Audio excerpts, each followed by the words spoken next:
Hello and welcome to YHELP's Talks with Taylor. Today we are with Ms. Tamika Brown, the College Place Director, talking to us about college prep. Hi. Hi, how are you? I'm pretty good. How are you? I'm great.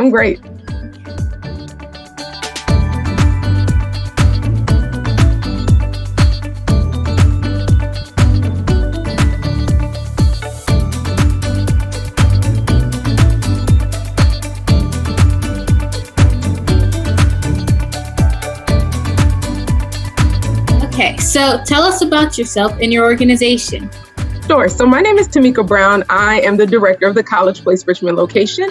The College Place is a college access center as a part of ECMC, Educational Credit Management Corporation. And we are a nonprofit that makes sure that any and everyone who wants to understand the process of going to college and paying for college have the knowledge, skills, and resources to make that happen. So throughout the country, it's 7 College Place locations. In the state of Virginia, there are 2, one in Alexandria and one in Richmond. And both centers work together to support students of all ages, adults as well as traditional age students, to prepare for college and be successful in the college experience. What are the main benefits of going to college?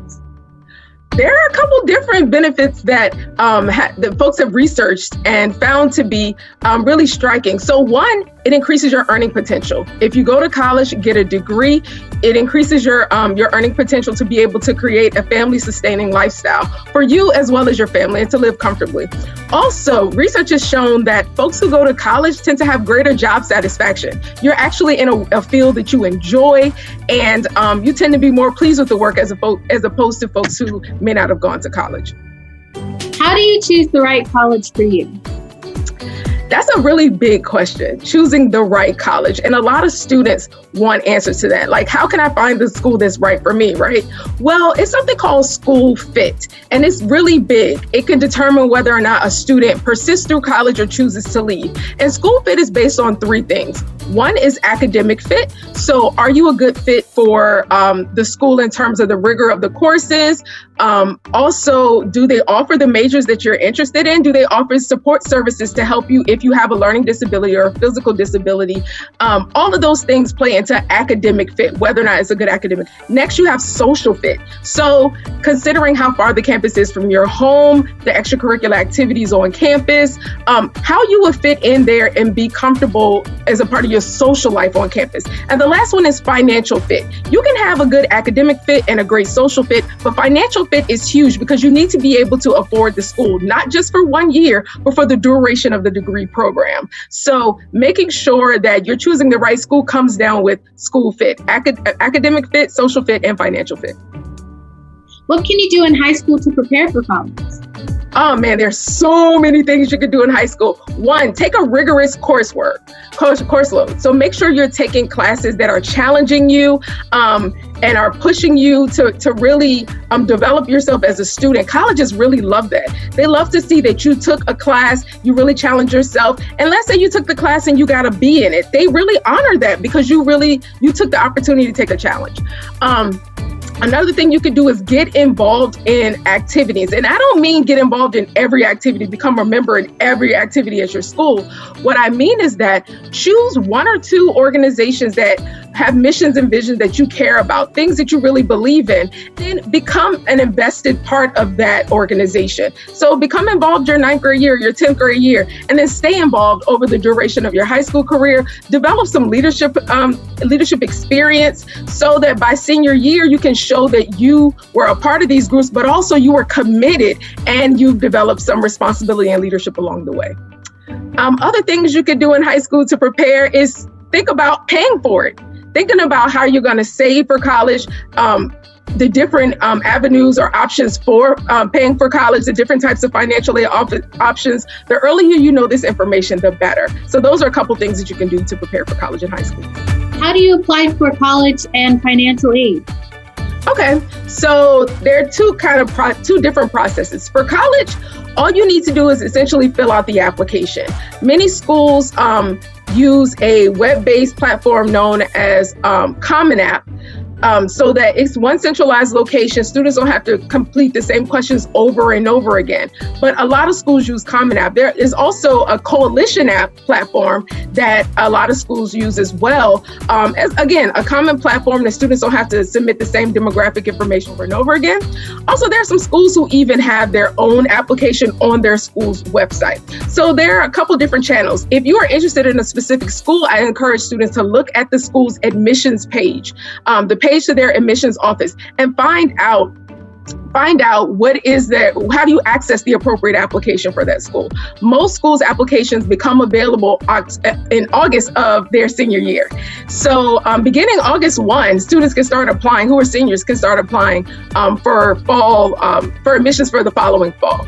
To pay for college or to apply for financial aid, students have to complete the FAFSA, the Free Application for Federal Student Aid. It is an application that becomes available in October of their senior year, and they have to complete it every year that they'd like to be considered for financial aid for college.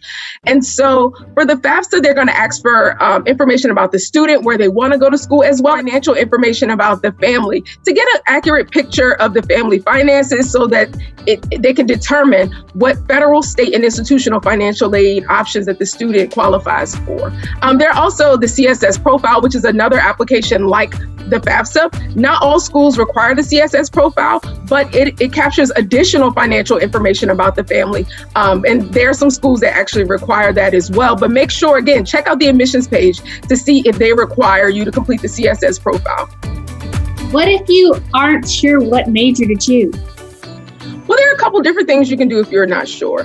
One, I tell students ahead of time, before you even decide you want to go to college, figure out what it is that you care about. What is it that you're passionate about? And align those passions with a career field that you'll find fulfilling. So spend some time doing a career assessment, a career inventory, to align your personality and your characteristics with actual job traits, things that you wouldn't mind doing for the rest of your life, essentially. And so spend some time with a career assessment, a career inventory, to either help you to explore careers or explore yourself, or affirm the things that you believe that you want to do professionally. So if you start with a career assessment, that's the launching pad, I think, for figuring out what type of major you want to pursue. So let's say you've done that and you get in college and you're just like, I still don't know. Many colleges give you the option to go in undeclared. That means you do not have a major. But the shot clock is on for students who go into college undeclared, because they have a short amount of time to really explore and figure out what is it that I want to commit to. Because if you take much longer, than maybe a year or so, then it's extending the amount of time that you need to be in college, and that means more money.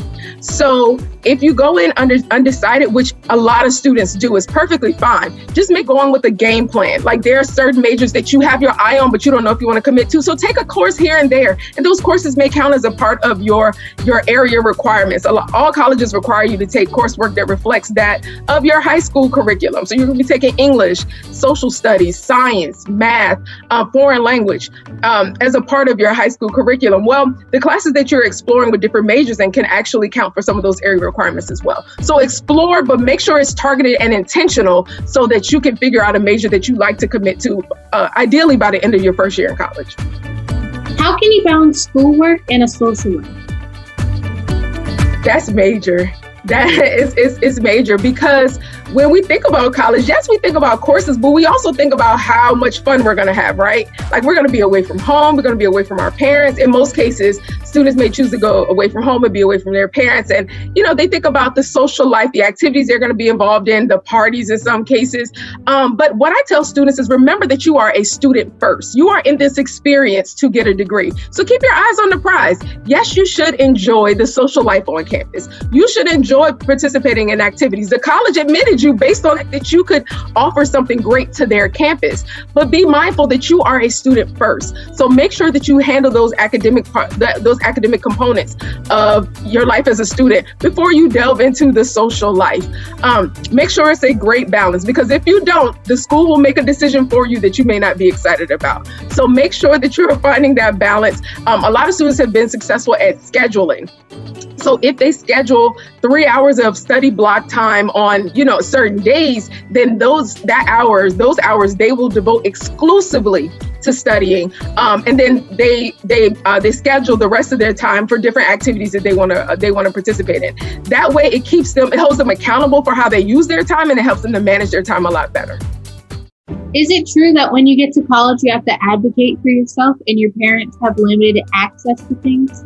Absolutely. You are your only advocate in college, which is very different, as you said, from when you're a minor and your parents can go and advocate. Now, your parents can try to advocate on your behalf in college, but because you are an adult, you are responsible for yourself. Parents can't just call the school and say, what are her grades or what does her bill look like? That's your business when you're over the age of 18. Now, you can sign a FERPA form that gives your parents permission to request information or give the school permission to give information to your parents. But if you don't sign it, your parents won't know. So it is up to you to be able to advocate for yourself, to identify the areas that may need assistance or you may need support, and then actively seek out the channels that are going to help you facilitate your own success as a student. There are plenty of folks on campus who want to help you, but they cannot help you if you don't tell them that you need support. So it's really important to exercise that muscle. I tell students, exercise that advocacy muscle while you're young, while you're in high school, so that when you're in college and you're completely independent, you feel more comfortable with saying, hey, I need help with this, or I'm struggling with this, or I don't understand this, and you can get the support, identify and get the support that you actually need. Who can you talk to on campus about help with schoolwork or personal issues?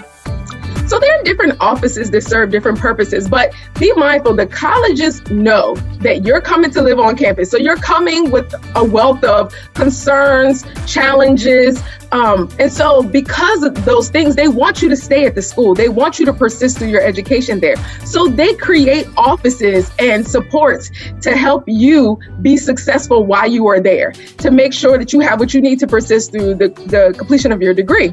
So if you're having academic challenges, every school has an office of academic affairs. And that office can identify tutors that can help you, that can identify ways that you can talk to your professor or give you some strategies for how to be successful as a student. If you're dealing with some personal challenges, most students have a dean or a major advisor that they can contact.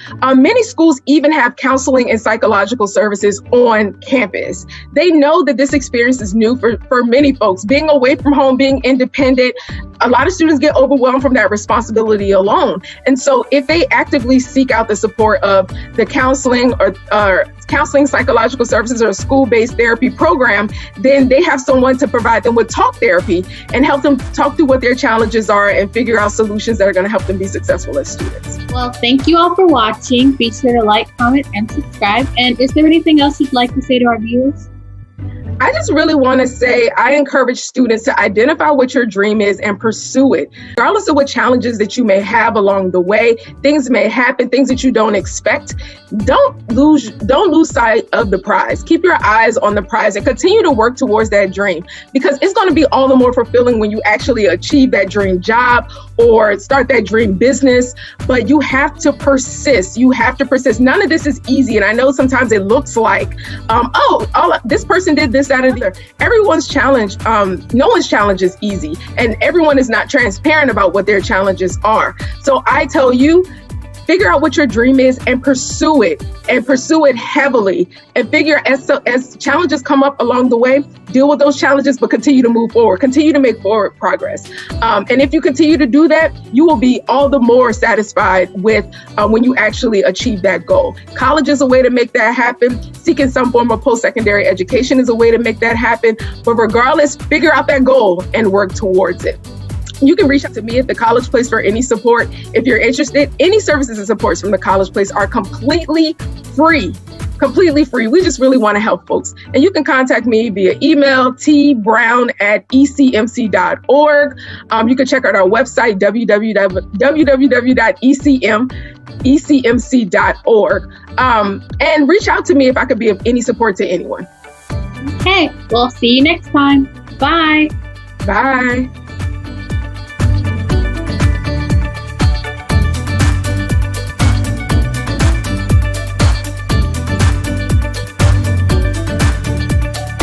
Hey, don't click out the video yet. Did you like, comment, and subscribe? And also, be sure to follow us on Instagram, Twitter, and Facebook at YHELPnow. And don't forget to check out my blogs at yhelpnow.com. See you later. Bye.